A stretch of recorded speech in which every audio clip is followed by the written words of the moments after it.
Good morning students. आज का हमारा टॉपिक है properties and merits of modern periodic table. इस टॉपिक को स्टार्ट करने से पहले एक छोटा सा पार्ट हमारा लास्ट टाइम क्लास में रह गया था, वो मैं आपको समझा देता हूँ कि नेचर ऑफ ऑक्साइड्स वो किस तरीके से चेंज होता है on going down in a group. देखिए, on going down in a group of the periodic table there is no change in the nature of oxides of elements. देखिए, जब भी आप डाउन द ग्रुप जाते हैं तो उस केस में नेचर जो होता है ऑक्साइड्स का एलिमेंट्स के, वो उसमें अंदर कोई भी चेंज नहीं आता है। क्लियर है? जो मेटल ऑक्साइड्स होते हैं वो बेसिक होते हैं नेचर में। सिमिलरली जो नॉन मेटल ऑक्साइड्स होते हैं वो एसिडिक होते हैं नेचर में। एक आधा इसमें एक्सेप्शनल केस होता है। तो जब आप डाउन द ग्रुप जाओगे मेटल की सीरीज में तो उनका जो बेसिक कैरेक्टर होगा मेटल ऑक्साइड का वो बिल्कुल भी चेंज नहीं होता है, ना मात्र के बराबर चेंज होता है, नेग्लिजिबल चेंज होता है। सिमिलरली जब आप नॉन मेटल्स के ग्रुप में डाउन द ग्रुप जाओगे वहाँ पर भी जो नेचर होगा नॉन मेटेलिक ऑक्साइड्स का, उनका जो एसिडिक कैरेक्टर होगा उसमें नेग्लिजिबल चेंजेस आते हैं। मतलब हम ये मान लेते हैं कि कोई भी चेंज नहीं होता है। अब देखिए, इसके बाद कुछ क्वेश्चंस हैं।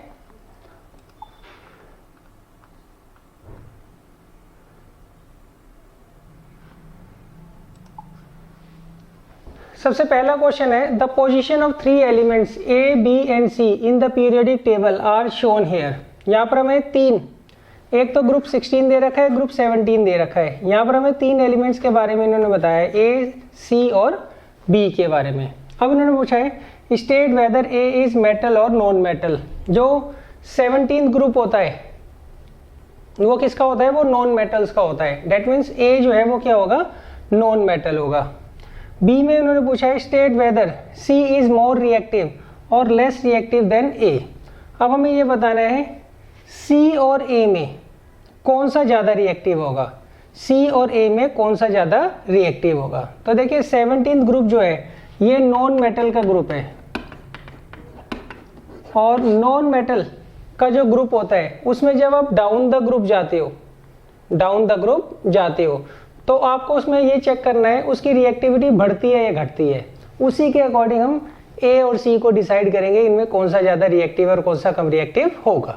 तो देखिए, रिएक्टिविटी का मतलब क्या होता है? अगर मेटल है तो वो कितनी आसानी से इलेक्ट्रॉन लूज करता है, अगर नॉन मेटल है तो वो कितनी आसानी से इलेक्ट्रॉन को क्या करता है? गेन करता है। तो देखिए, जब भी आप डाउन द ग्रुप जाते हो तो नंबर ऑफ शेल्स जो होती है वो इंक्रीज होती है। नंबर ऑफ शेल्स इंक्रीज होने से क्या होता है? एटम का साइज बढ़ता है। एटम का साइज बढ़ने से होता क्या है? जो लास्ट का इलेक्ट्रॉन होता है, आउटरमोस्ट शेल में जो इलेक्ट्रॉन होता है उसका डिस्टेंस जो होता है न्यूक्लियस से वो बढ़ जाता है। तो इस कारण उसके ऊपर जो फोर्स ऑफ अट्रैक्शन लग रही थी प्रोटॉन्स की, वो क्या होती है? धीरे धीरे वीक होती है। तो इस कारण जो इलेक्ट्रॉन्स की गेन करने की टेंडेंसी जो होती है एलिमेंट की, वो क्या होती है? कम हो जाती है। और इलेक्ट्रॉन के लूज करने की टेंडेंसी क्या होती है? वो बढ़ जाती है। क्लियर है? तो इसलिए जब भी आप डाउन द ग्रुप जाते हो एटम का जो साइज होगा वो बढ़ेगा। एटम का साइज बढ़ने के कारण क्या होता है? एटम जो होता है अनस्टेबल होता है और जो एटम अनस्टेबल होगा वो दूसरे से इलेक्ट्रॉन्स को जो है इजीली नहीं ले पाएगा। क्लियर है? हाँ, वो लूज तो इजीली कर देता है मगर गेन करने में उसको क्या होती है? दिक्कत होती है। इसलिए जब भी आप डाउन द ग्रुप जाओगे किसमें? नॉन मेटल्स के अंदर, तो रिएक्टिविटी क्या होती है? कम होती है। तो इसमें ए और सी में ए जो होगा वो ज़्यादा रिएक्टिव होगा। अच्छा, अगर मान लीजिए मेटल वाला ग्रुप होता, मेटल वाले ग्रुप में क्या होता है? डाउन द ग्रुप जब आप जाओगे तो साइज जो होगा एटम का इंक्रीज होगा due to extra number of shells. सही है? वहां पर क्या होता है? जब आप डाउन द ग्रुप जाओगे, चाहे मेटल्स में जाओ चाहे नॉन मेटल्स में जाओ, जो नंबर ऑफ शेल्स होती है वो इंक्रीज होती है। नंबर ऑफ शेल्स इंक्रीज होने के कारण क्या होता है? एटम जो होता है उसका साइज बढ़ जाता है और वो अनस्टेबल हो जाता है। और जब वो अनस्टेबल होगा तो उसको इलेक्ट्रॉन गेन करने में दिक्कत आती है मगर इलेक्ट्रॉन लूज करने में उसको आसानी रहती है। तो अगर ये मेटल का केस होता तो उस केस में डाउन द ग्रुप रिएक्टिविटी क्या होती है? बढ़ती है। मगर ये नॉन मेटल का केस है, इसलिए यहाँ पर ए जो है ज़्यादा रिएक्टिव होगा, सी जो है वो कम रिएक्टिव होगा। अब आगे इन्होंने कहा विल सी बी लार्जर और smaller in size than B. अब आपको बताना है बी और सी में ज़्यादा बड़ा साइज किसका होगा? बी और सी में ज़्यादा बड़ा साइज किसका होगा। तो देखिए, जब भी आप लेफ्ट टू राइट जाते हैं किसमें, पीरियड के अंदर, जब भी आप लेफ्ट टू राइट जाते हैं पीरियड के अंदर, तो होता क्या है कि जो एटॉमिक नंबर होता है जब भी आप लेफ्ट टू राइट जाते हैं पीरियड में वो बढ़ता है। उस कारण क्या होता है, नंबर ऑफ इलेक्ट्रॉन्स और प्रोटॉन्स बढ़ जाते हैं। उस कारण जो फोर्स ऑफ अट्रैक्शन होती है between outermost shell electron और न्यूक्लियस, वो क्या होती है, बढ़ जाती है। वो क्या होती है, बढ़ जाती है। उस कारण क्या होता है, एटम का जो साइज होता है वो कम होता चला जाता है। इसलिए जब भी आप लेफ्ट टू राइट जाएंगे किसमें, पीरियड के अंदर, तो जो एटम का साइज होता है वो क्या होता है, डिक्रीज होता है। इसलिए यहाँ पर बी और सी में बी का साइज बड़ा होगा और सी का साइज क्या होगा, छोटा होगा। अब देखिए फोर्थ पार्ट है, which type of ion, cation और anion will be found by the element A. जो ए है वो क्या है बच्चों, नॉन मेटल है, सही है। और ये 17 ग्रुप है। 17 ग्रुप में जो एलिमेंट होते हैं उनकी आखिरी शेल में क्या होते हैं, 7 इलेक्ट्रॉन्स होते हैं। तो उस केस में वो क्या करता है, जैसे कि मैं क्लोरीन का एग्जांपल ले लेता हूँ। क्लोरीन का एटॉमिक नंबर जो होता है वो 17 होता है और उसका इलेक्ट्रॉनिक कॉन्फ़िगरेशन होता है 287। तो इस केस में ये क्या करेगा, एक इलेक्ट्रॉन दूसरे से क्या करेगा, लेगा। क्लियर है। और जब ये एक इलेक्ट्रॉन दूसरे से लेगा तो इसके ऊपर क्या होगा, नेगेटिव चार्ज आ जाएगा। और नेगेटिव चार्ज आयंस को हम क्या बोलते हैं, एनायंस बोलते हैं। तो इस केस में ए जो है वो क्या बनाएगा, एनायन बनाएगा। क्लियर है। अच्छा एक बात ध्यान रखिएगा, ग्रुप 1, 2, 3 और 4, क्लियर है वो, और 4 के बाद 5, 6, 7, 8, 9, 10, 11, 12, 13, सही है। ये सारे के सारे मेटल्स के ग्रुप होते हैं। और 15, 16, 17 जो होते हैं उसमें नॉर्मली, और 18 उनमें नॉर्मली क्या होते हैं, नॉन मेटल्स होते हैं। क्लियर है, ये आप ध्यान रखिएगा। 14 में एक क्या होते हैं, नॉन मेटल्स होते हैं, नहीं तो ज़्यादातर उसके अंदर क्या होते हैं, मेटल्स होते हैं। क्लियर है। तो ये आप ध्यान कर लीजिएगा कि कौन से ग्रुप में मेटल आते हैं और कौन से ग्रुप में नॉन मेटल्स आते हैं, तो इससे आपको ईजी रहेगा।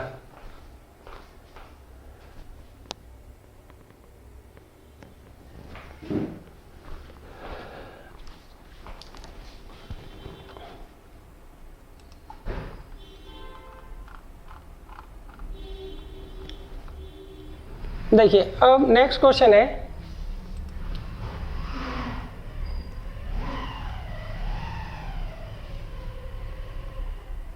The atomic radii of group 1 element of the periodic table are as follows. देखिए आपको ग्रुप 1 के जो एलिमेंट्स हैं उनमें से कुछ एलिमेंट्स के जो हैं आपको यहाँ पर इन्होंने एटॉमिक रेडियाई दे रखे हैं।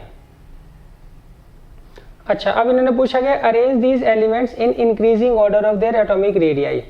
हमें क्या करना है, इनको इंक्रीजिंग ऑर्डर में अरेंज करना है according to their atomic radii in a vertical column. Second, which element has the smallest और लार्जेस्ट एटम। आपको बताना है कौन सा एलिमेंट का जो एटम होगा वो बड़ा होगा और कौन सा सबसे छोटा होगा। आगे, from this data infer how the size of the element vary as we go down in a group. और फिर आपको ये देख कर बताना है इस डाटा से कि जब आप डाउन द ग्रुप जाते हो तो एटॉमिक रेडियस जो होता है वो किस हिसाब से चेंज होता है।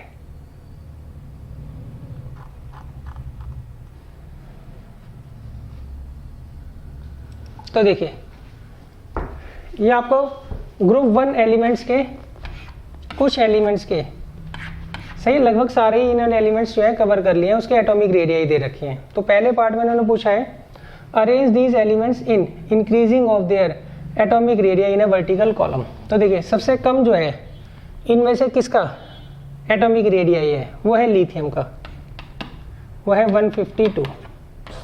उसके बाद आता है सोडियम, सोडियम का होता है 186 पिकोमीटर। और फिर आता है नेक्स्ट पोटेशियम 231 पिकोमीटर। और नेक्स्ट आता है रुबिडियम 244 पिकोमीटर। और लास्ट आता है सीजियम 262 पिकोमीटर। तो ये बच्चों हमने अरेंज कर दिया in terms of their increasing atomic radii. अच्छा, इन्होंने पूछा which element have the smallest, इनमें सबसे स्मॉलेस्ट एटम किसका होगा, लिथियम का, और सबसे बड़ा किसका होगा, सीजियम का। Third, from this data infer how the size of the atomic radii of the elements vary as we go down in a group. अब देखिए जैसे जैसे हम डाउन द ग्रुप जा रहे हैं तो एटॉमिक रेडियाई जो है एटम का वो क्या हो रहा है, बढ़ रहा है। एटॉमिक रेडियाई क्या हो रहा है, वो बढ़ रहा है। इसके पीछे अगर वो लॉजिक पूछते हैं तो आप ये लिखेंगे as we go down in a group number of shells जो होती है वो इंक्रीज हो जाती है। नंबर ऑफ शेल्स के इंक्रीज होने के कारण क्या होता है, एटम का जो साइज है वो भी बढ़ जाता है।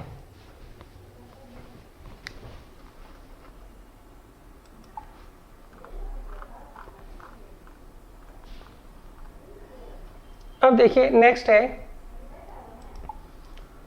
Sample problem 3। इसमें मैंने कहा element X forms a chloride with formula XCl2 which is a solid with high melting point. X would be most likely to be the same group of the periodic table as। देखिए इसमें मैंने कहा आपको एक element X दे रखा है, वो जब क्लोरीन के साथ रिएक्ट करता है तो वो ये फार्मूला बनाता है XCl2। क्लियर है? तो आपको सबसे पहले क्या करना है, X के बारे में जितनी मैक्सिमम इंफॉर्मेशन कलेक्ट कर सकते हो वो कलेक्ट करनी है। क्लियर है? फिर हम क्वेश्चन को पढ़ेंगे। देखिए आपको 9th में हमने फार्मूला बनाना सीखा था। फार्मूला बनाने का क्या तरीका था, हम क्या करते थे, जो आपको दो एलिमेंट्स दिए होते थे उनकी वैलेंसी को हम क्या करते थे, नीचे लिख देते थे और फिर क्रॉस ओवर कर देते थे। क्लियर है?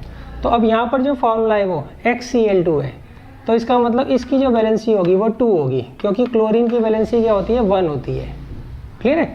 तो जब आप इसकी क्रॉस ओवर करोगे तो फार्मूला क्या बन जाएगा, XCl2। तो इसका मतलब यहाँ पर जो X है उसकी आउटर मोस्ट शेल में कितने इलेक्ट्रॉन्स होंगे, 2 इलेक्ट्रॉन्स होंगे। उसकी आउटर मोस्ट शेल में कितने इलेक्ट्रॉन्स होंगे, 2 इलेक्ट्रॉन्स होंगे। क्लियर है? तो आप इसकी प्रैक्टिस कर लीजिएगा कि कैसे हम इसकी वैलेंसी फाइंड आउट करते हैं। अब इसकी आउटर मोस्ट शेल में कितने इलेक्ट्रॉन्स है बच्चों, 2 इलेक्ट्रॉन्स हैं। तो इसका मतलब इसका जो ग्रुप होगा वो कौन सा होगा, ग्रुप 2 होगा। कौन सा ग्रुप होगा, ग्रुप 2 होगा। क्लियर है? तो अब आपको ये देख के बताना है इनमें से कौन सा जो एलिमेंट है उसका ग्रुप 2 होगा। सोडियम का एटॉमिक नंबर होता है 11, तो इसका इलेक्ट्रॉनिक कॉन्फ़िगरेशन हो गया 281, तो डेट मीन्स इसका ग्रुप 1 होगा। मैग्नीशियम, इसका एटॉमिक नंबर होता है 12, इसका इलेक्ट्रॉनिक कॉन्फ़िगरेशन हो गया 282, तो इसका ग्रुप क्या होगा, 2 होगा। तो इसका मतलब ये X जो है वो मैग्नीशियम के ग्रुप में लाई करेगा।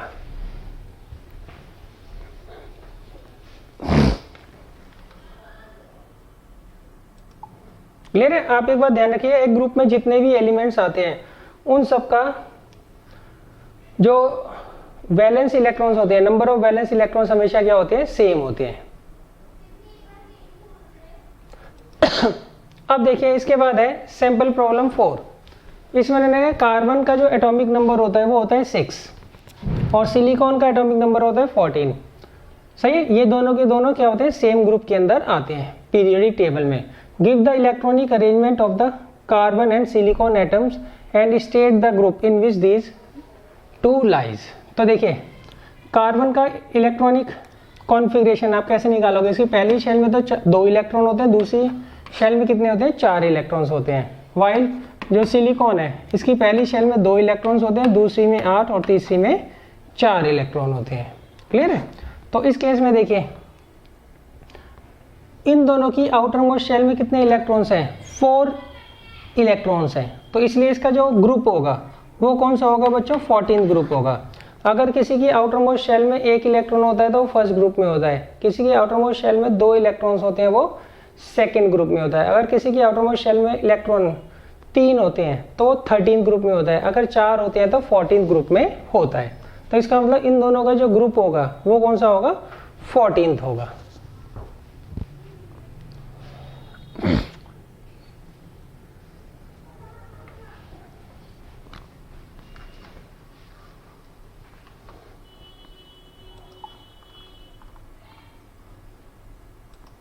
देखिए नेक्स्ट है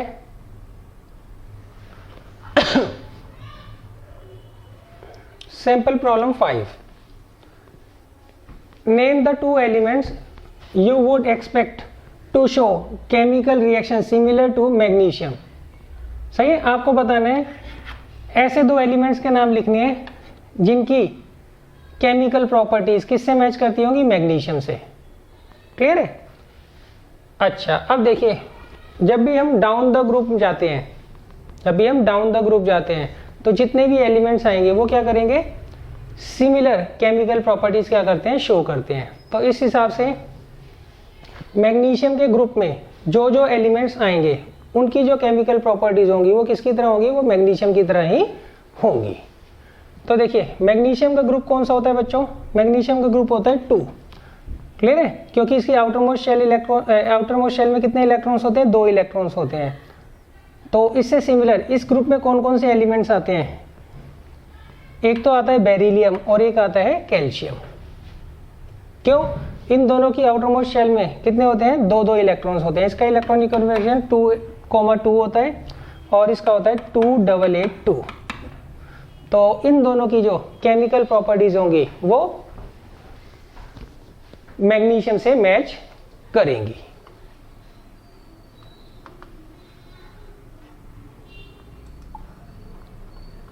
अब देखिए, अब मैं स्टार्ट करता हूं आज का topic, merits of modern periodic table. के मॉडर्न पीरियोडिक टेबल की क्या क्या मेरिट्स होती हैं। तो देखिए सबसे पहला, the modern periodic table is based on the atomic numbers of the element which is the most fundamental property of the element. देखिए सबसे पहली मेरिट इसकी ये थी कि ये एटॉमिक नंबर के ऊपर बेस है, जबकि इससे पहले जितने भी क्लासिफिकेशंस है वो सारे के सारे क्या थे, एटॉमिक मास के ऊपर बेस थे। और एटॉमिक मास जो होता है वो फिजिकल प्रॉपर्टीज, एटॉमिक मास जो होता है वो फिजिकल प्रॉपर्टीज को क्या करता है, डिस्क्राइब करता है किसी भी एलिमेंट के। वाइल एटॉमिक नंबर जो होता है वो केमिकल प्रॉपर्टीज जो है वो डिफाइन करता है किसी भी एलिमेंट की। तो डेट मीन्स जो एटॉमिक नंबर है ये मोर फंडामेंटल प्रॉपर्टी है किसकी, एलिमेंट्स की। इसलिए जो मॉडर्न पीरियोडिक टेबल में है उसमें हमने सारे के सारे एलिमेंट्स को on the basis of their atomic number क्या किया है, अरेंज किया है। सेकंड मेरिट देखिए, the modern periodic table help us to understand why the elements in a group show similar properties but the elements in different groups show different properties. In modern periodic table the elements are arranged according to their electronic configuration। देखिए जो modern periodic table है उसमें हमने क्या किया है, एक group के अंदर जितने भी एलिमेंट्स हम रखेंगे उनकी आउटरमोस्ट शेल में सेम नंबर ऑफ इलेक्ट्रॉन्स होते हैं। क्लियर है? उस कारण क्या होता है, हमें ये पता लगता है कि एक ग्रुप के अंदर जितने भी एलिमेंट्स आएंगे वो सिमिलर केमिकल प्रॉपर्टीज की शो करते हैं। क्यों? उनमें number of valence electron same है, इसलिए वो एक जैसी केमिकल प्रॉपर्टीज को क्या करते हैं, शो करते हैं। और वो ये भी बताता है कि जो डिफरेंट ग्रुप्स हैं उनके एलिमेंट्स केमिकल प्रॉपर्टीज में क्यों डिफर करते हैं। उसके पीछे रीजन ये होता है, डिफरेंट ग्रुप्स के अंदर जो एलिमेंट्स होते हैं उनकी आउटरमोस्ट शेल में डिफरेंट नंबर ऑफ इलेक्ट्रॉन्स होते हैं, इसलिए उनकी केमिकल प्रॉपर्टीज आपस में मैच नहीं करती है।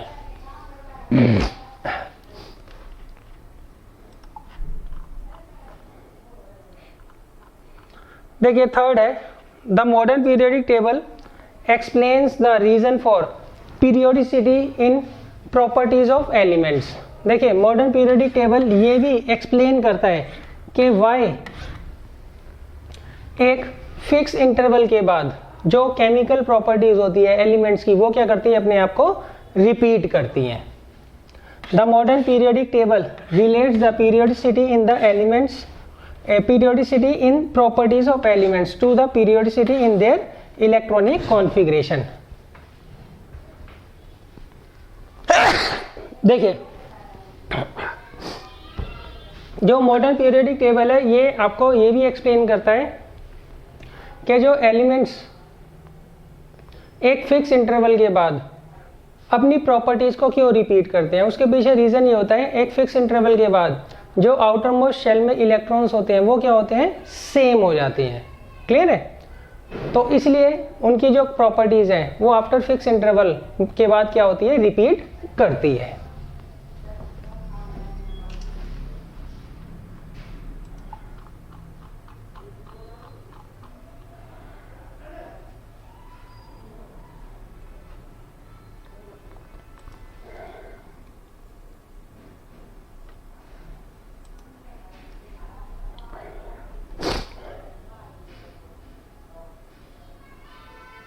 देखिए अब ये जो फोर्थ प्रॉपर्टी है लगभग थर्ड की तरह ही है।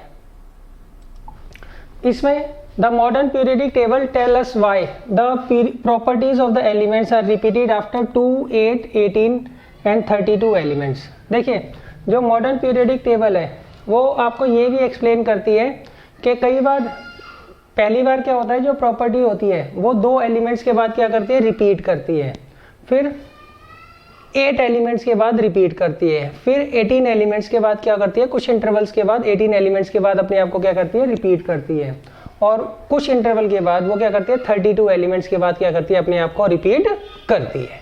क्लियर है? तो इसका जो लॉजिक है वो भी जो है मॉडर्न पीरियडिक टेबल में छुपा हुआ है। क्लियर है? उसके पीछे रीजन क्या है? उसके पीछे रीजन ये है कि आफ्टर 2 एलिमेंट्स अगर मान लीजिए number of valence electron same हो जाते हैं एलिमेंट्स में तो उनकी प्रॉपर्टीज क्या होगी, सिमिलर होंगी। क्लियर है? पहली बार क्या होता है, हाइड्रोजन और हीलियम के बाद क्या आता है, लिथियम आता है, और हाइड्रोजन और लिथियम की जो प्रॉपर्टीज होती है, केमिकल प्रॉपर्टीज होती है, वो सिमिलर होती है। क्यों सिमिलर होती है? क्योंकि उनकी आउटरमोस्ट शेल में same number of valence electrons होते हैं। सही है? तो कई बार प्रॉपर्टी 2 एलिमेंट के बाद रिपीट होती है, कई बार 8 के बाद होती है, कई बार 18 के बाद होती है, कई बार 32 के बाद होती है। तो इसका जो लॉजिक है वो भी जो है मॉडर्न पीरियडिक टेबल में दिया हुआ है। तो ये सारी की सारी जो है इसकी मेरिट्स हैं जो हम अभी पढ़ रहे हैं।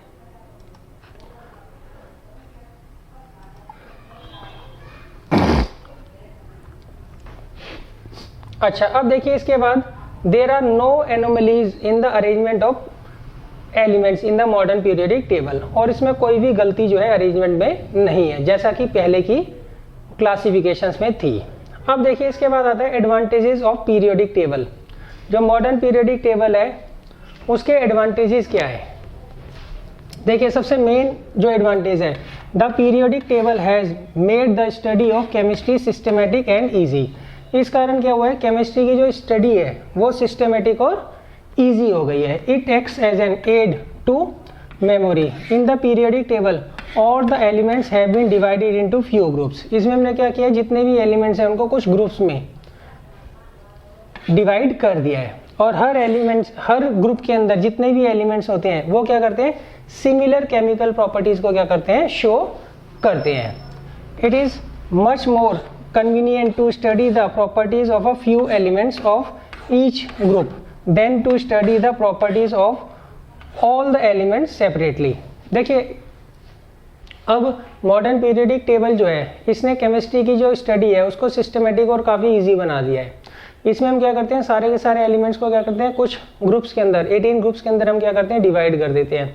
हर ग्रुप के अंदर जितने भी एलिमेंट्स होंगे उन सब की केमिकल प्रॉपर्टीज क्या होंगी, सेम होगी। केमिकल प्रॉपर्टीज क्या होंगी, सेम होगी। तो उस केस में हम क्या करेंगे, सबसे पहले ग्रुप की प्रॉपर्टीज को याद करेंगे और उस ग्रुप के अंदर आने वाले एलिमेंट्स को याद करेंगे। उससे हम क्या करते हैं, सारे के सारे एलिमेंट्स की प्रॉपर्टीज को पढ़ लेते हैं, अंडरस्टैंड कर लेते हैं। आगे, it is easier to remember the properties of an element if its position in the periodic table is known. अब देखिए मॉडर्न पीरियडिक टेबल इस तरीके से बनी है कि अगर आपको ये पता है कि कोई पर्टिकुलर एलिमेंट कौन से पीरियड और कौन से ग्रुप में आता है, तो उससे आप जो है उसकी करेक्टली प्रॉपर्टीज को जो है वो प्रिडिक्ट कर सकते हैं। बस आपको इसके लिए उसकी पोजीशन पता होनी चाहिए कि वो कौन से ग्रुप और कौन से पीरियड में आता है। देखिए, the type of compounds found by an element can be predicted by knowing it's position in the periodic table. अच्छा, जो गिवन एलिमेंट्स है वो किस तरह के कंपाउंड बनाएगा और उसके कंपाउंड्स की प्रॉपर्टीज क्या होंगी, वो भी आप जो है उसकी पोजीशन को देखकर बता सकते हैं। जैसे कि मान लीजिए आपको कोई एलिमेंट जो है फर्स्ट से लेके 13 ग्रुप में दिया है, सही है, तो ऑब्वियस सी बात है वो मेटल है। वो क्या है, मेटल है। 14 ग्रुप में नॉर्मली क्या होते हैं, मेटल्स होते हैं, उसमें 1-2 क्या है, नॉन मेटल्स भी हैं। क्लियर है? अच्छा, इसके बाद 15 से लेके 17 तक जो ग्रुप है, 18 ग्रुप किसका है बच्चों, इनर्ट गैस का है। किसका है, इनर्ट गैस का है। पहले 13 ग्रुप जो है वो मेटल्स के हैं, सही है, और 15 से 17 के बीच में ज़्यादातर क्या है, नॉन मेटल्स हैं। हाँ, बीच में 1-2 एक्सेप्शनल केस हैं, उनको आप भूल भी सकते हैं, सही है। अब देखिए होगा क्या, अगर आपको ये पता है कि कोई पर्टिकुलर एलिमेंट किस ग्रुप में है, तो उससे आप पता लगा सकते हैं कि वो मेटल है या फिर नॉन मेटल है। और एक बार आपको ये पता लग गया कि वो मेटल है तो या नॉन मेटल है, तो आप बड़े आराम से पता लगा सकते हैं कि वो किस तरीके का कंपाउंड फॉर्म करेगा। जैसे मान लीजिए आपको एक मेटल दे रखा है और एक नॉन मेटल दे रखा है। जब भी मेटल और नॉन मेटल आपस में रिएक्ट करेंगे तो वो क्या करते हैं, आयनिक बॉन्ड बनाते हैं। क्या बनाते हैं, आयनिक बॉन्ड बनाते हैं। और जब भी दो नॉन मेटल आपस में रिएक्ट करेंगे तो वो क्या बनाएंगे, हमेशा कोवैलेंट बॉन्ड बनाएंगे। और कौन सा बॉन्ड बनाएंगे, वो हमेशा कोवैलेंट बॉन्ड बनाएंगे। अच्छा, अब आप कहेंगे दो मेटल्स अगर रिएक्ट करें वो आपस में रिएक्ट नहीं करते हैं, सही है। अगर मान लीजिए एक मेटल है और एक नॉन मेटल है, वो आप पोजीशन देखकर बता देंगे एलिमेंट की, तो वो आपस में आयनिक बॉन्ड बनाएंगे। और अगर मान लीजिए दो नॉन मेटल्स आपको दे रखे हैं तो वो क्या बनाएंगे, आपस में कोवैलेंट बॉन्ड बनाएंगे। तो इस तरीके से अगर आपको पोजीशन पता है एलिमेंट की तो आप ये भी प्रिडिक्ट कर सकते हैं वो किस तरह के बॉन्ड बनाएगा।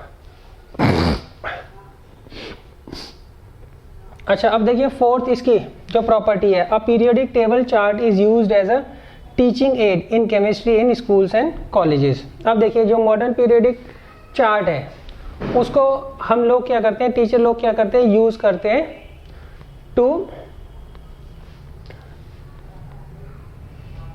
इन चार्ट्स को हम क्या करते हैं, पढ़ाने के लिए क्या करते हैं, यूज करते हैं। क्यों, उस चार्ट को हम क्या करेंगे, प्लेस कर देंगे क्लास के अंदर, तो उससे बच्चे जो है बड़े इजीली जो है पोजीशन जो है चेक कर सकते हैं कि कौन सा एलिमेंट कौन से ग्रुप और कौन से पीरियड में प्लेस करता है।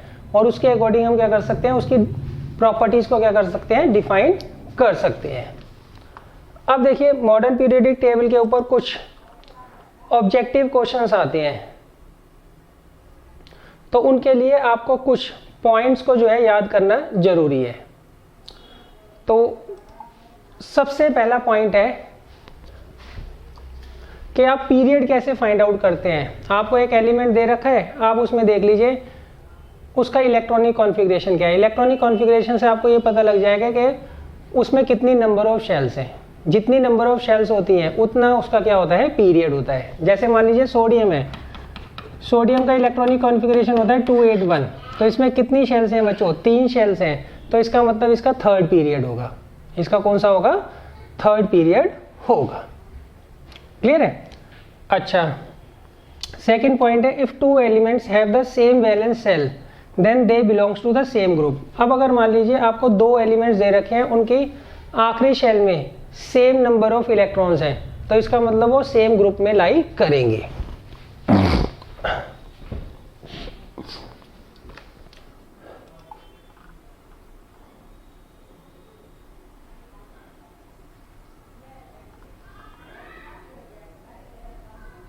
देखिए मैं आपको इसका सीधा निचोड़ बता देता हूं,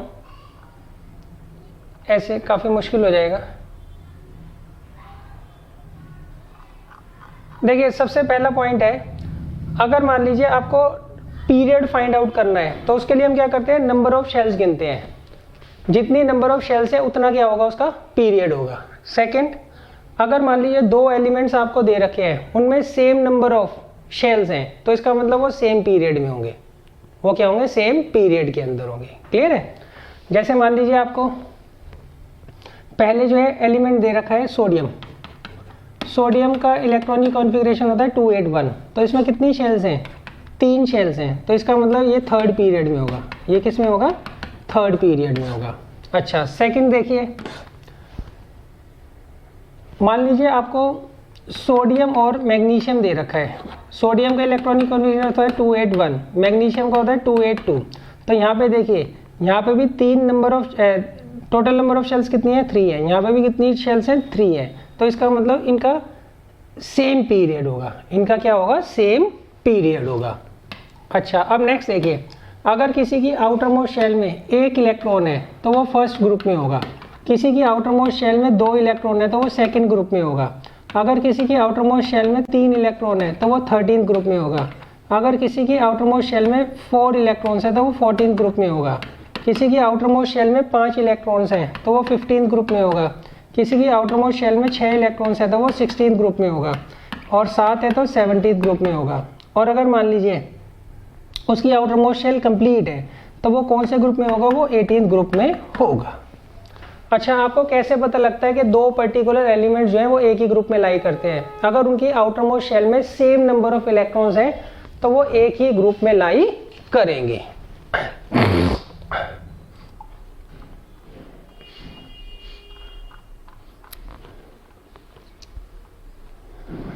अब देखिए यहाँ पर आपको कुछ सैंपल प्रॉब्लम्स दे रखी हैं, उनको हम पहले डिस्कस कर लेते हैं। देखिए यहाँ पे इन्होंने कहा है which of the following belong to the same period and same group. आपको बताना है ए बी सी में से कौन सा सेम पीरियड में होगा और कौन सा सेम ग्रुप में होगा। तो देखिए ए जो है इसका इलेक्ट्रॉनिक कॉन्फ़िगरेशन 2 ही होगा, सही है, और बी जो है इसका इलेक्ट्रॉनिक कॉन्फ़िगरेशन क्या होगा 2,8, और सी जो है इसका इलेक्ट्रॉनिक कॉन्फ़िगरेशन होगा 2,3। क्लियर है? अच्छा, अब देखिए इसकी आउटर मोस्ट शेल में 2 इलेक्ट्रॉन्स हैं, मगर इसका जो ग्रुप होगा वो 2 नहीं होगा। उसके पीछे रीज़न क्या है?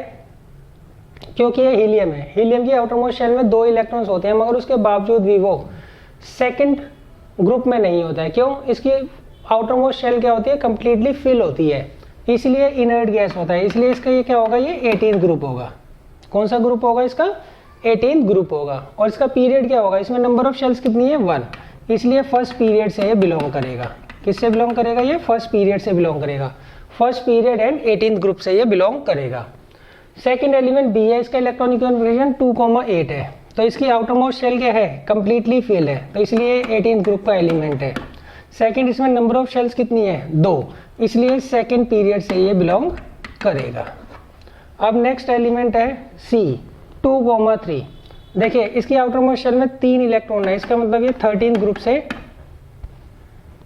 बिलोंग करेगा, और इसमें नंबर ऑफ शेल्स कितनी है 2, इसलिए ये सेकंड पीरियड से क्या करेगा, बिलोंग करेगा। अब देखिए यहाँ पे ए और बी का सेम ग्रुप है 18th ग्रुप, वाइल बी और सी का सेम पीरियड है सेकंड पीरियड। क्लियर है?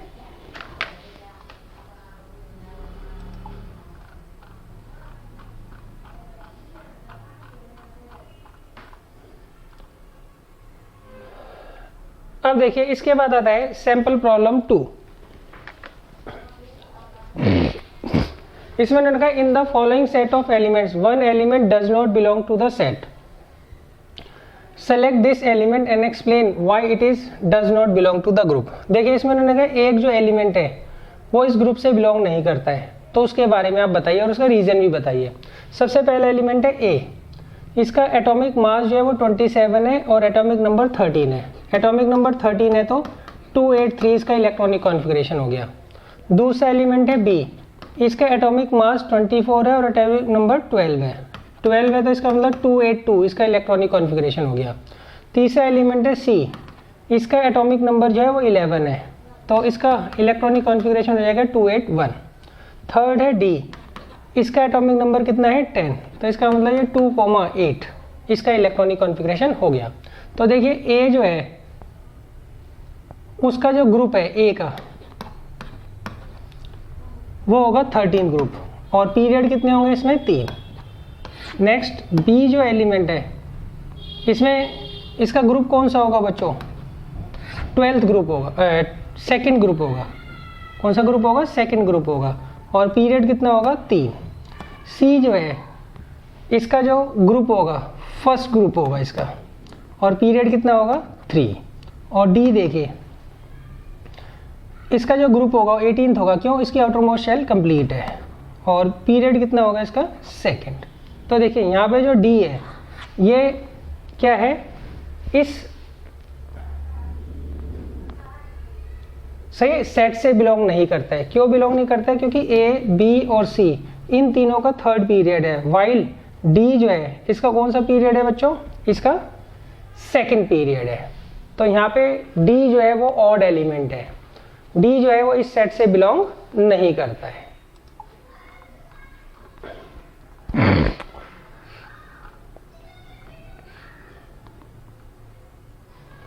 देखिए अब सैंपल प्रॉब्लम 3, इसमें उन्होंने कहा है the electronic configuration of 3 elements X Y Z is given, आपको 3 एलिमेंट्स एक्स वाई जेड दे रखे हैं, उनका इलेक्ट्रॉनिक कॉन्फ़िगरेशन दे रखा है। Which element belongs to the second period. देखिए यहाँ पर हम लिखते हैं ग्रुप और यहाँ लिखते हैं पीरियड। तो इसका जो ग्रुप है वो कौन सा होगा, 18th ग्रुप होगा। ऐसा नहीं है कि इसकी आउटर मोस्ट शेल में 2 इलेक्ट्रॉन है तो ये सेकंड ग्रुप में होगा। क्यों, आउटर मोस्ट शेल में जब 2 इलेक्ट्रॉन होते हैं तो वो हीलियम होते हैं, और हीलियम क्या होती है, इनर्ट गैस होती है, और इनर्ट गैस का कौन सा ग्रुप होता है, 18th ग्रुप होता है, और इसका पीरियड क्या होगा 1। वाई जो है इसमें इसका ग्रुप क्या होगा बच्चों, 16th ग्रुप होगा, क्योंकि इसकी आउटर मोस्ट शेल में 6 इलेक्ट्रॉन है, और पीरियड कितना होगा, सेकेंड। अब इसमें कितने, इसका कौन सा ग्रुप होगा बच्चों, सेकंड ग्रुप होगा। क्यों, क्योंकि इसकी आउटर मोस्ट शेल में 2 इलेक्ट्रॉन्स हैं, और पीरियड कितना होगा, ये थर्ड पीरियड के अंदर बिलोंग करेगा। अब इनका which element belong to the second period, second period से कौन सा बिलोंग करता है, वाई जो है वो बिलोंग करता है सेकंड पीरियड से। सेकंड पूछा है which element belongs to the second group, second group से कौन बिलोंग करता है, Z. Which element belongs to the 18th group, 18th group से कौन सा बिलोंग करता है, एक्स।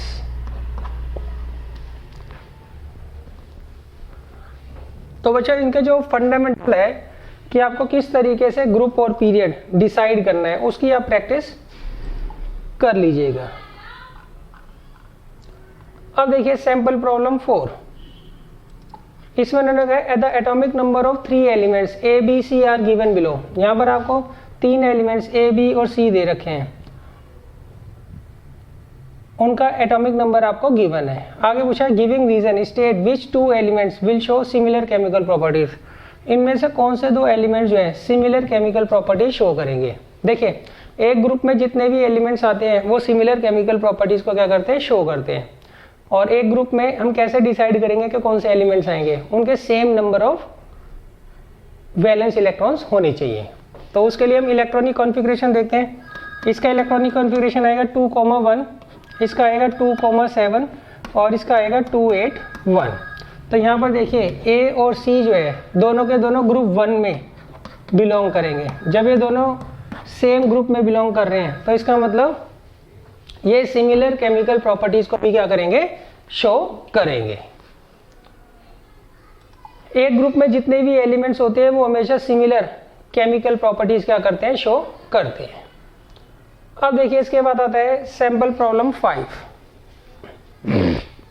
इसमें उन्होंने कहा the electronic configuration of an element x. आपको एक एलिमेंट एक्स दे रखा है, उसका इलेक्ट्रॉनिक कॉन्फ़िगरेशन आपको गिवन है 2,8,6। What is the group number, आपका इसका ग्रुप बताना है। तो ग्रुप कौन सा होगा बच्चों, इसकी आखिरी शेल में 6 इलेक्ट्रॉन है, तो इसका मतलब ये 16th ग्रुप से बिलोंग करेगा।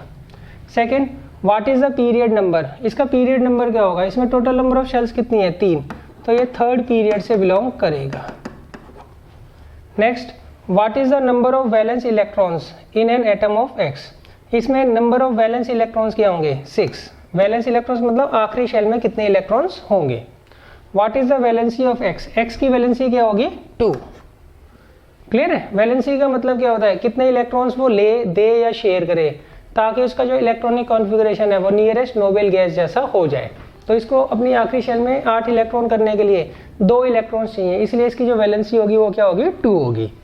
इज इट अ मेटल और अ नॉन मेटल, इसकी आखिरी शेल में 6 इलेक्ट्रॉन्स हैं, तो इसका मतलब ये नॉन मेटल होगा। क्या होगा, नॉन मेटल होगा। मेटल्स के आखिरी शेल में नॉर्मली 1, 2 या 3 इलेक्ट्रॉन्स होते हैं, और नॉन मेटल्स की आखिरी शेल में नॉर्मली 5, 6, 7 इलेक्ट्रॉन्स होते हैं, या फिर उनकी आउटर मोस्ट शेल क्या होती है, कंप्लीटली फिल होती है। सही है। और जो 4 वाले होते हैं वो नॉर्मली क्या होते हैं, मेटल्स ही होते हैं, मगर उसमें नॉन मेटल्स भी आ जाते हैं। क्लियर है।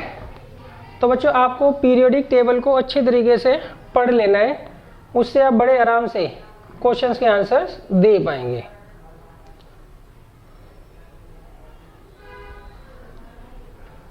अब देखिए नेक्स्ट है सैंपल प्रॉब्लम 6। इसमें मैंने कहा है an element A belongs to the third period. एक आपको एलिमेंट ए दे रखा है, वो थर्ड पीरियड से बिलोंग करता है, एन ग्रुप 1 से।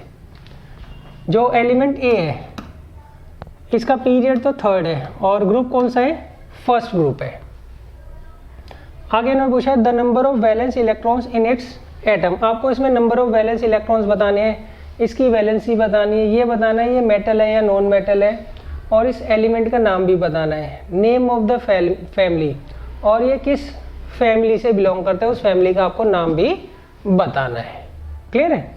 अच्छा, अब देखिए ये ग्रुप 1 में है, तो इसका मतलब इसकी आउटर मोस्ट शेल में कितने इलेक्ट्रॉन्स होंगे? 1 इलेक्ट्रॉन होगा। सेकेंड, इसका जो पीरियड है वो 3 है, तो इसका मतलब इसमें टोटल नंबर ऑफ शेल्स कितनी होंगी? 3 होंगी। तो पहली शेल में तो मैक्सिमम 2 इलेक्ट्रॉन आते हैं, दूसरी में मैक्सिमम 8 इलेक्ट्रॉन आते हैं, तीसरी में उन्होंने बता रखा है 1 इलेक्ट्रॉन है। तो इसका मतलब ये हो गया सोडियम। ये क्या हो गया? सोडियम। क्यों? 11 जो होता है एटॉमिक नंबर वो किसका होता है? सोडियम का होता है। किसका होता है? सोडियम का होता है। क्लियर है? अच्छा, आगे इन्होंने पूछा है नंबर ऑफ वैलेंस इलेक्ट्रॉन्स। इसकी आखिरी शेल में 1 इलेक्ट्रॉन है, तो नंबर ऑफ वैलेंस इलेक्ट्रॉन्स कितने हो गए? 1। वैलेंसी भी क्या होगी? 1 होगी। क्यों? ये 1 इलेक्ट्रॉन क्या करेगा? डोनेट कर देगा। क्लियर है? तो उस केस में क्या होगा? इसकी ये वाली शेल क्या होगी? खत्म हो जाएगी, और इसका जो इलेक्ट्रॉनिक कॉन्फ़िगरेशन है वो नियरेस्ट नोबेल गैस जैसा हो जाएगा। तो इसकी वैलेंसी क्या होगी? 1 होगी। नेक्स्ट, ये मेटल है या नॉन मेटल है? इसकी आखिरी शेल में 1 इलेक्ट्रॉन है, तो इसका मतलब ये क्या होगा? मेटल होगा। क्लियर है? नेक्स्ट इन्होंने कहा है इस एलिमेंट का नाम क्या है? इस एलिमेंट का नाम हम ऑलरेडी देख चुके हैं, इसका नाम है सोडियम।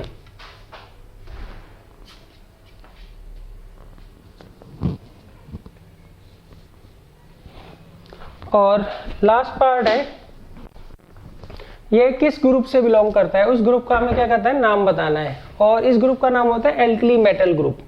क्या होता है बच्चों? Alkali metal group.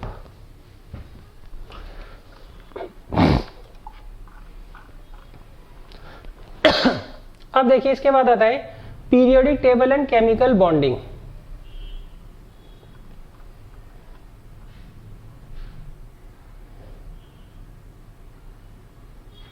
तो देखिए आप पीरियोडिक टेबल में पोजीशन को देखकर किस तरीके से प्रिडिक्ट करेंगे कि वो किस तरह की बॉन्डिंग बनाएगा।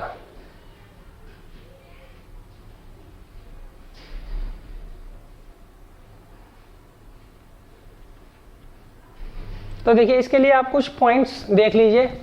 Out of groups 1 and 2 and 13 to 17 of normal elements, group 1 and 2, 1,2 and 13 are of metals। देखिए जितने भी ग्रुप है हमारे पास 18 ग्रुप हैं टोटल, उसमें से हमें ग्रुप 1, 2 और 13 से लेके 17 इनका ही हमें क्या करना है? पता करना है। बीच में जो 3rd से लेके 12th तक ग्रुप है वो ट्रांजिशनल एलिमेंट्स का ग्रुप होता है, उनके बारे में हमें 10th क्लास में स्टडी नहीं करना है। सही है? तो जितने भी ग्रुप हमारे कोर्स में है उनमें से जो ग्रुप 1 के एलिमेंट्स होते हैं, ग्रुप 2 के एलिमेंट्स होते हैं, और ग्रुप 13 के जो एलिमेंट्स होते हैं वो क्या होते हैं? सारे के सारे मेटल्स होते हैं, और ये क्या होते हैं? हमेशा लेफ्ट साइड में पीरियोडिक टेबल के होंगे। ऑन द अदर हैंड जो ग्रुप 14, 15, 16 और 17 के अंदर जो एलिमेंट्स होते हैं ये हमेशा आपको राइट साइड में देखने को मिलेंगे, और ये सारे के सारे क्या होते हैं? नॉन मेटल्स होते हैं। हाँ, इसमें जो 14 ग्रुप है उसमें 1-2 एक्सेप्शनल केस हैं, वो आप देख लीजिएगा। तो जितने भी मेटल्स होते हैं वो सारे के सारे लेफ्ट साइड में होते हैं, और जितने भी नॉन मेटल्स होते हैं वो सारे के सारे क्या होते हैं? राइट साइड में होते हैं। तो एक बार आपको ये पता लग गया कि कौन सा मेटल है और कौन सा नॉन मेटल है, तो बड़े आराम से आप उनकी बॉन्डिंग में पता कर सकते हैं। मान लीजिए आपको एक मेटल दे रखा है और एक नॉन मेटल दे रखा है। मान लीजिए आपको एक मेटल दे रखा है और एक नॉन मेटल दे रखा है। मेटल जो होता है इलेक्ट्रॉन्स को लूज करते हैं, और नॉन मेटल जो होते हैं वो इलेक्ट्रॉन को गेन करते हैं। तो इसलिए इनके बीच में हमेशा क्या होगा? आयनिक बॉन्ड बनेगा। क्या बनेगा? आयनिक बॉन्ड बनेगा। क्लियर है? अगर मान लीजिए दोनों आपको नॉन मेटल्स दे रखे हैं तो उस केस में क्या होगा? इन दोनों को इलेक्ट्रॉन्स चाहिए होते हैं, तो इनमें कोई इलेक्ट्रॉन लूज तो करेगा नहीं, तो इस केस में क्या करते हैं? शेयरिंग करते हैं, और शेयरिंग से क्या बनता है? हमेशा कोवलेंट बॉन्ड बनता है। क्या बनता है बच्चों? कोवलेंट बॉन्ड बनता है। क्लियर है? तो आप ये ध्यान रखिएगा, दो नॉन मेटल्स जब भी रिएक्ट करेंगे तो वो कोवलेंट बॉन्ड बनाएंगे। एक आपको मेटल दे रखा है और एक नॉन मेटल दे रखा है, तो वो क्या करेंगे? हमेशा आयनिक बॉन्ड बनाएंगे। अच्छा, अब मेटल है या नॉन मेटल है वो आपको पीरियोडिक टेबल में जो पोजीशन होगी एलिमेंट की उसको देखकर पता लगा लोगे। अगर कोई एलिमेंट फर्स्ट ग्रुप में है, सेकंड ग्रुप में है, 13 ग्रुप में है तो वो मेटल होगा। अगर कोई एलिमेंट 14, 15, 16 और 17 ग्रुप में है तो वो क्या होगा, नॉन मेटल होगा। तो इसमें बच्चों ये पता लगाना बहुत ज़रूरी है कि जो एलिमेंट है वो मेटल है या नॉन मेटल है, उसके बाद आप बड़े आराम से क्वेश्चन का जवाब आंसर कर सकते हैं। देखिए अब यहाँ पर सैम्पल प्रॉब्लम 1 है, यहाँ पर इन्होंने कहा an element X belongs to first group. Element X जो है वो ग्रुप 1 से क्या करता है, बिलोंग करता है, जबकि एलिमेंट वाई जो है वो 17 ग्रुप से क्या करता है, बिलोंग करता है। तो इसका मतलब ये मेटल है और ये नॉन मेटल है। आगे what will be the nature of the bond, आपको बताना है किस तरीके का बॉन्ड बनाएगा। ये आयनिक बॉन्ड बनाएगा। क्या बनाएगा, आयनिक बॉन्ड बनाएगा। Give two properties of X Y. अब हमें क्या करना है, आयनिक बॉन्ड की जो प्रॉपर्टीज है इसके बारे में हमें बताना है। ये आप मेटल नॉन मेटल चैप्टर में पढ़ चुके हैं,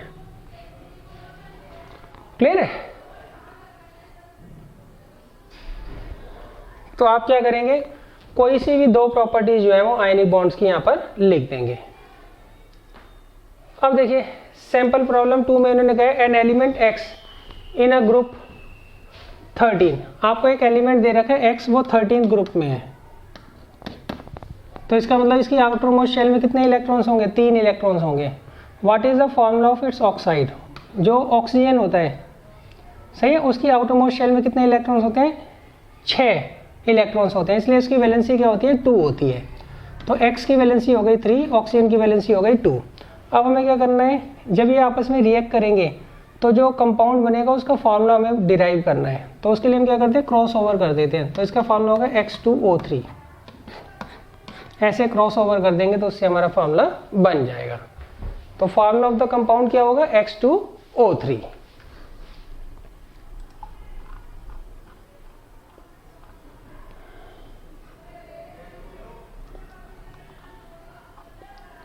अब देखिए अब नेक्स्ट क्वेश्चन है, इसमें उन्होंने कहा है सैंपल प्रॉब्लम 3 में, in the following diagram for the first 3 periods of the periodic table 5 elements have been represented. यहाँ पर आपको 5 एलिमेंट्स दे रखे हैं, A, B, C, D and E, सही। अच्छा पूछा गया है select the letter which represents a halogen. Halogen जो होता है बच्चों वो 70 ग्रुप के एलिमेंट्स को हम बोलते हैं। तो B जो है वो हेलोजन को रिप्रेजेंट कर रहा है। Select the letter which represent the noble gas. Noble gas जो होता है वो 18 ग्रुप को बिलोंग करता है। तो E जो है वो नोबेल गैस को रिप्रेजेंट कर रहा है। What type of bond is found between A and B। देखिए A जो है वो नॉन मेटल है और B जो है वो भी नॉन मेटल है। तो इसका मतलब इनके बीच में क्या बनेगा, कोवैलेंट बॉन्ड बनेगा। इनके बीच में कौन सा बॉन्ड बनेगा बच्चों, कोवैलेंट बॉन्ड इनके बीच में बनेगा, सही है। 2 नॉन मेटल्स जब भी रिएक्ट करते हैं तो उनके बीच में क्या होता है, कोवैलेंट बॉन्ड बनता है। आगे वो कहते हैं what type of bond is found between C and B। C और B के बीच में किस तरह का बॉन्ड बनेगा, ये हमें फाइंड आउट करना है। तो देखिए C जो है वो मेटल है और B जो है वो नॉन मेटल्स है। मेटल्स और नॉन मेटल्स के बीच में आयनिक बॉन्ड बनता है। 5th, which element will form a divalent anion. देखिए डाईवैलेंट एनायन का मतलब होता है जिसकी वैलेंसी 2 हो, जिसकी वैलेंसी क्या हो, 2 हो, क्लियर है। डाईवैलेंट मतलब जिसकी वैलेंसी क्या होती है, 2 होती है। तो यहां पर देखिए वैलेंसी 2 किसकी होगी, वो होगी D की, क्योंकि इसका ग्रुप कौन सा है बच्चों, उसका 16th ग्रुप है। तो 16th ग्रुप जो है वो यहां पर D का है, तो इसलिए वो क्या करेगा, डाईवैलेंट एनायन फॉर्म करेगा।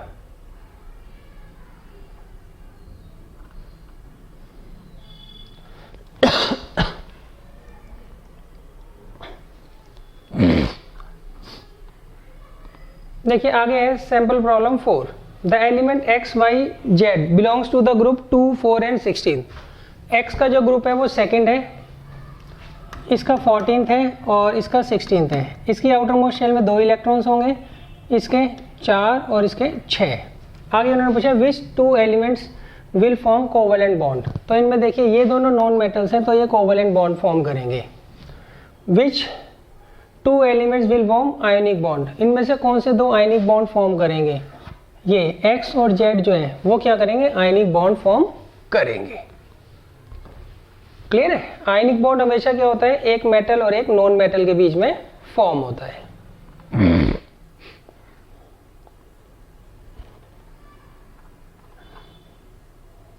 इसके बाद बच्चों ये कुछ क्वेश्चंस हैं, ये आपको करने हैं और इसमें जो भी डाउट्स हैं वो आपको मेरे से पूछ लेने हैं। Thank you.